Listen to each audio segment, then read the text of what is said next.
barcode guys on so many teams. Down to the bottom left-hand corner of Entomb Valley, we have our Teal Protoss player from Root Gaming. It's TT1, and his opponent in the upper right-hand corner from Team SCV Life, our Red Zerg player, Ragnarok. Did you ever play Age of Mythology, Kevin? I did not. Okay. I apologize. There was, oh, who was it that you had to be for Ragnarok? It wasn't Odin. It wasn't Thor. It was one of the Norse gods. What's the? Well, it wasn't Loki, so it was probably Odin. It was one of them. They had like this ultimate power. It was called Ragnarok. Uh-huh. And all of your villagers would turn into these incredibly powerful, like, military units. Yeah. And they were like, I don't know, like Children of Ragnarok or something. I don't know. They like glowed and they did bonus damage to mythical monsters. And you'd have like, so you'd go from this huge economy, you know, and like, and your villagers are just one supply, right? Use the ability Ragnarok. All of a sudden, all the guys in your farms, they throw down their pitchforks and reach up to the sky, and giant hammers fall, and now they're glowing and imbued with this godly power. And then you push out. It was this insanely powerful. That seems imbalanced. Ability. Yeah. That seems horribly imbalanced. Like you used it on those maps. There was a map called Jotunheim. If you ever played the Age of Empires 2, Black Forest. I've played a little bit. I played maybe like really 5 or 6 games so of Age of Empires. That's the only reason I say it. But it was a map with a big choke, and it was pretty broken, man. You just like hang till you were like max supply, and then Ragnarok, and it was GG. All right. Well, imbalanced things aside, let's talk about Zerg players. No, I'm joking. Let's see here. Hey, well, Ragnarok looking a little imba right now because he should not have won that game. Yeah, he looked very good in game number 1. Very good. I mean, after Vibe took that advantage and he was able to just like sledgehammer his way back into the game, killing that third, delaying for a while until his own mutas came up. Great engagements around his spore crawlers. Very cool stuff there. It was. That's one of my favorite things about, you take a look at a game like StarCraft, man. You know, if you're a more skilled player, if you're just, you know, overall, whatever, you practice, you work harder, whatever. If you're a better player, you can kind of take situations where, you know, you don't have the advantage, and you can still make things work with beautiful micro and these tactics that we saw from Ragnarok there in that game. TT1 is playing incredibly economically aggressive here. Ooh, I actually saw this build today on ladder. Oh, did you? Yes. So, okay, so to give you guys a perspective of what he did, he threw down the second pylon first, so that way he could continue producing probes the entire time, then went gateway into Forge afterwards. So this is going to be about as late as a cannon can actually come down. Now, we'll see if, I mean, you can use this for like an accelerated cyber core and just go for really, really fast builds, but what happened to me, the guy chronoed out 4 zealots. You're like, actually, how much chrono does TT1 have right now? Let me see. Okay, not enough. So, he had like a full chrono boost, and he just chronoed zealot, ran these zealots across the map, and just did so much damage. Tried to counter with a bunch of lings that died, Kevin. I lost that game. It was on Daybreak. Aww. I was really upset. I'm sad. He's like the lamest build. So no zealots coming out here for TT1. Is a super fast cybernetics core, though. Yeah. It's going to open a possibility for some crazy fast gateway timings. Now, Ragnarok, on the other hand, has thrown down a pretty late third. We'll see if that ends up coming into effect later on. But oh, that is odd. Yeah. Oh, no. Does he have... He has his 2 queens already. Okay. He just prioritized those first before anything else. But having your 2 queens completed, well, now he's going to be able to start his third one up and should run that one over from the natural after... I guess he's going to do another inject with it first. Yeah, but in any case... Which says he's actually taking really late gases. Right, so he has a later hatchery, but he's going to have more injects, which means he's going to have a greater count of drones here in the next couple of minutes. And if he utilizes those, actually double guessing right now, so... Oh, he didn't inject. Yeah, he could have left a lot earlier then, but... yeah, he put down the creep boomer I think he had enough energy, yeah. Okay, so now going to be heading over towards the third base. That queen will spawn, and probably going to go for speed with double 36 gas here, so... Okay, well, let's see here.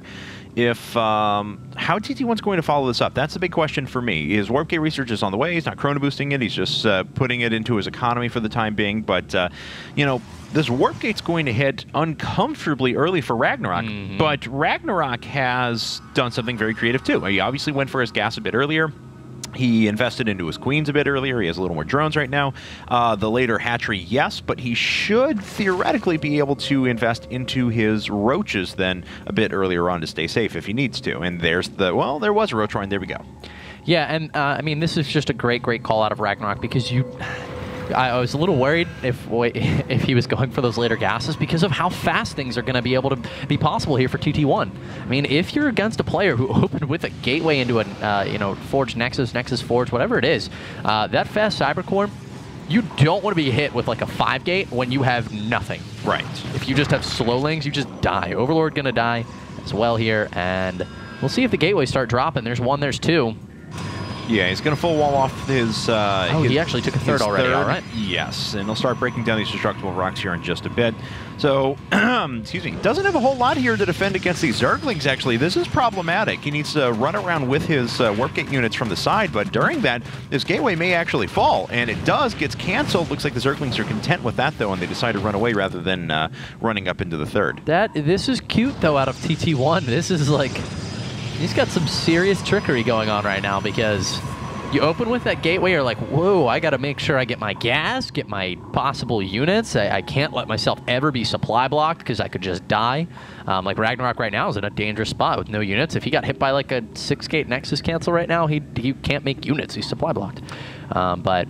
yeah, he's going to be all right because TT1 is just playing some mind games. I like it. Yeah, you know, TT1's investing in his tech in all the right places, though. Ragnarok deciding, okay, well, you're going to play a slower paced game, then I'm going to take a 4th, and I'm going to go up to 6 gas right now, which means we're going to see Infestation Pit in the relative near future. He's going to start heading towards Hive Tech. And really, it's just going to be spread creep, put down spine crawlers to delay, take a 5th base, and let's hit with some Broodlords. Yeah, so Ragnarok's reading this right. There's really only 2 reads here. With how fast all this is down, you know your opponent has virtually no tech. They're not sitting on a robot. They don't have a Twilight Council. These things are just now completing. So Ragnarok knows there's no scary immortal, or there's nothing coming his way except for the possibility of gateway units. And you can deal with gateway units with just Roach Speedling. It's entirely possible. So he's going to take this 4th base, and in a minute or two, he'll run in here. We actually see him moving that Overlord right now.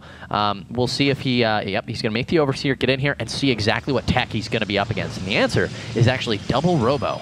Yeah, and that's pretty clever. I mean, I like that out of TT1. Of course, it's going to set back his Templar archives for a while, or it's going to lessen the amount that he'll be able to invest into those, even if he decides to throw down the structure for it. So that's an LOL.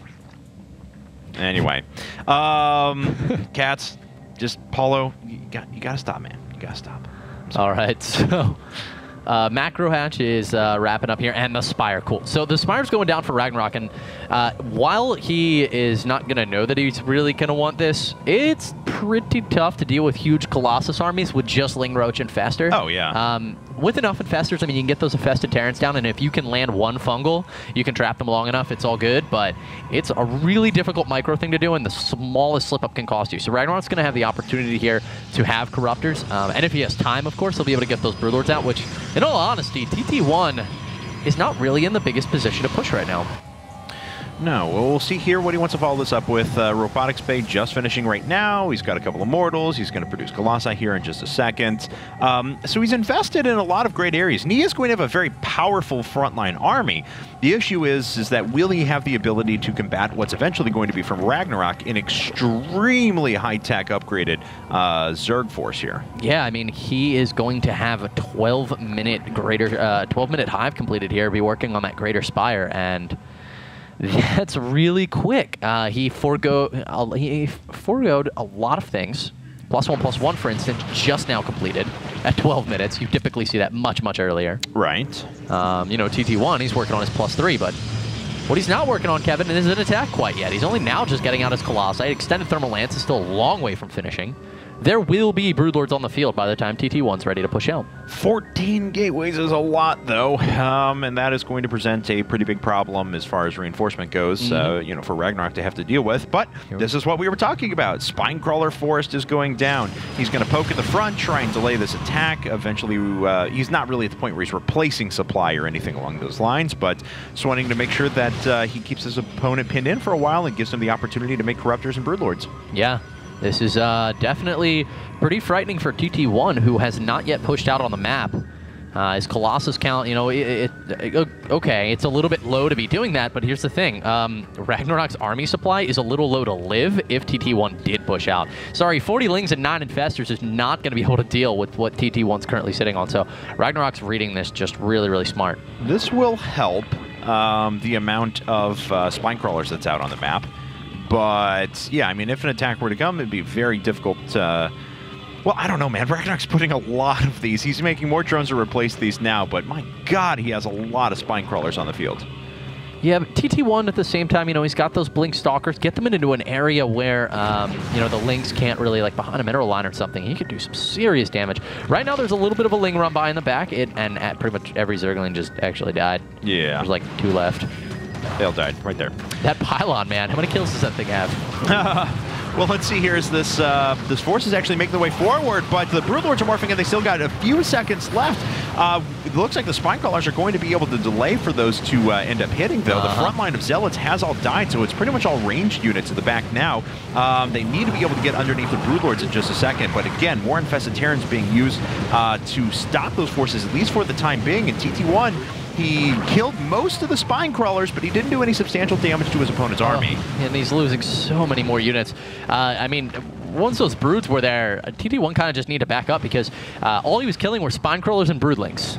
And he was losing stalkers, immortals, sentries, everything. But here comes round 2, and as Katz is pointing out, he comes in with round 2 as the infestors have to back out because they can't actually put down any more infested Terrans. So there's only a handful on the ground. It looks like the stalkers are being driven back one more time. The Broodlord count has been cut in half, but we are going to need to see many, many, many more units for Ragnarok soon. He hasn't been able to touch the Colossi, and that's actually been pretty big. Yeah, that's definitely helping out TT1 here. But there's absolutely a limit to the number of spine crawlers that you can blink into. TT1 lost a lot of stalkers there. A lot. And Ragnarok at this point, you know, he's on 4 bases, Kevin. And that 4th base has a lot of minerals. If we look at the main of TT1, it's going to be close to being mined out at this point. And that's going to put him on 2 bases. So TT1 needs a plan, and it needs to be a plan to expand. Okay, well, the infestors coming forward one more time, just dropping down more infested Terrans. Looks like the Broodlords at the back have not been shelled yet. They've been doing some pretty significant damage. I don't know where that one was going, but they'll need to start using that in the frontline army here in just a second. The Colossi have actually racked up a ton of kills. 86 kills on that. Of course, a lot of those are going to be Broodlings, I understand, but still, that's a pretty ridiculous amount. Broodlords are actually being blinked under right now. 2 of the Broodlords have fallen. There's still 5 more remaining after all is said and done. The Spinecrawler wall holds again for the time being, and the Corruptors are continuing to reinforce. Ragnarok did get a little too confident there. He ran in with those lings when TT1 warped in a round of Zealots, and he lost a ton of Zerglings to Zealots. If he had just played a little more defensive, those Zealots would have died in a matter of, 10 seconds or so, and he would have had, 20 or 30 more lings to work with when those Stalkers blinked in. So that was a good play for TT1, but we've still got a situation with, 130 supply of Protoss right now to a 188 Zerg. Yeah, he did kill a ton of Overlords just a second ago. There was a big cache of Overlords that were floating to the front, and they got picked off after the engagement was done. They didn't actually absorb any shots while the engagement was going, and then afterwards they were all slaughtered by the Stalkers. So ended up not being the best situation for Ragnarok. He's going to lose a little bit more over at this next Spinecrawler wall, but he gets the Broodlords in position. Nice job by TT1 to move up, pick off that wall, pick off the defenses, and get back without taking too many losses. More Broodlords morphing in for Ragnarok here. He did, as we were saying earlier, lose a little more than he should have earlier on. But I think with these 3 additional, he's just going to have a little too much here. Let's see. TT1, he's got these Stalkers, and actually, let's remember, TT1's upgrades are fantastic. So if he can get really high in that supply, there's not going to be much that Ragnarok's able to do. I think, Kevin, can we check? Is he still sitting on only 1-1 for his melee and carapace? Let me check here real quick. Grab a Zergling. Grab a Zergling. Oh, come on. Well, it's +1 carapace. Yeah, he just has 1-1. And, oh, okay, he does have 2-1 at least. So that's actually, that's a big difference, because if TT1 hits like 190, 200 supply here, Ragnarok's just not going to be able to deal with the forces, but he does have the 2-1. Now coming in with the Zerglings, huge fungal growths on those Stalkers, and lots of damage right now. The Stalkers not able to get in there. The Zealots also stuck behind, and the Broodlings getting in some serious damage. Oh, that was a horrible engagement there for TT1, unfortunately losing a lot of his Stalkers up at the front, and it mostly came down to the fact that his Zealots weren't able to get there and do any damage because of the way the fungal growths had pinned all of his units in the middle. Unfortunate, because he had the army there to do some serious damage. He picked off those first couple of Broodlords very quickly, but then afterwards found it really tough to be able to reinforce. Now we're at that situation that you were talking about before. As you can see, Ragnarok, he's got kind of a natural going on, not a ton there, but his 3rd is still mining, his 4th is up and running, whereas if we look back on TT1 side, he's starting to get low on all bases.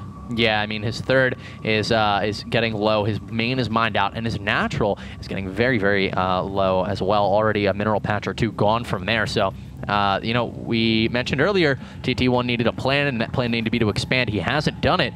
Now he's on a clock. Yeah, I mean, he did have a very powerful attack ready, and there were times when he was just about ready to overwhelm his opponent's army. I mean, that was very close to succeeding there. But, you know, Ragnarok just made all the perfect calls in the early stages of this game, gunning it for Hive Tech. With Broodlords, he was able to hold that push off, which otherwise would have probably killed any Zerg. Okay, well, Spinecrawler Wall has been reassembled. It's doing its job delaying up at the front while the rest of the units get in position. Zealots being locked down. They're going to be dispatched up pretty easily. I will say the hero of this game, though, truly is this Colossus with 135 kills. It has done its job, I will say. But the Broodlords now are in huge numbers. 12 of them over the top. The Infestors have recovered some of their energy, so they push back this army one more time. And even with 140 killed Colossus, it's not going to be enough. Well, I mean, at some point, you know, rank needs to be promoted to, like, join a team, like TSL Executor. That would be awesome. That's a true hero unit right there. Seriously. All right. Well, we'll see here. He has to get up above 250 kills for it to beat Calvin Colossus. The true is. I'm sure if Doe is watching this somewhere, he's giggling. But all right. Yeah, I mean, this is a perfect place for Ragnarok to defend now. And oh my God, he's got a lot of Banelings behind actually, this. that Baneling nest went down, and at the same time, we saw TT1 make Archons, and I was like, normally that would indicate, like, really, really bad for Zerg player, but in this situation, I don't know that there's too much Ragnarok can do to lose this, as now, you know, he's getting +3 melee, +2 carapace, and the flyer carapace. His army's going to be near unkillable in a moment. Yeah, he's going up to a 5th base at the same time. Except for the Baneling part of it. Yeah. Because they kind of like to die. Yeah, and they'll die very quickly if they don't get the perfect engagement. But all right, well, that is a thing. Ragnarok is heading down to the bottom right. He sees that, you know, there's no base down here. He's got a Zergling burrowed. He sees, though, that I would imagine some of those probes are getting close enough, for him to see the long-distance mining. Oh, Baneling's getting picked off. Targeting down the Queens, no transfuses. And nice little shot there at the end. That certainly does help. I mean, that's going to limit what this army can do now. Looks like Ragnarok is not really pursuing. He's just running around with a pack of roaches. This could be a lot of dead probes here in a second, though. You know, if you know the game's still going, so TT1 at this point just needs every little advantage he can get. Picking off units definitely helps towards that, but here comes Ragnarok coming in with the Broodlords first. We'll see if he decides to commit to this. I'll keep an eye on the Banelings because those are kind of the one-time use units. Yeah, and TT1's actually being attacked with those roaches back at home. So really, he's got to make this attack succeed right here, right now. He doesn't have that many Blink Stalkers remaining behind this. We can actually take a look back here on the other side of the map. He blinks underneath those, but it doesn't matter. There's GG. 169 kill Colossus or nothing. It's another win for TSL. Lives all the way to the end. Yeah. Good job, Colossus. Like, I must leave before you can kill this. That's where you hit return to game, kill the Colossus, and then control, or F10S. Yeah. All right, guys. Yep. 2-0 right now. Ragnarok showing his stuff. Playing quite well. We've seen how he's dealt with a Zerg and a Protoss. Well, it's time for a Terran now. So we have Root Massa coming in next. All right, guys, we're going to cut to a quick commercial break. It will be a Zerg versus Terran. Quite an exciting matchup. We'll see what happens as we get into it. But for now, quick commercial break coming your way.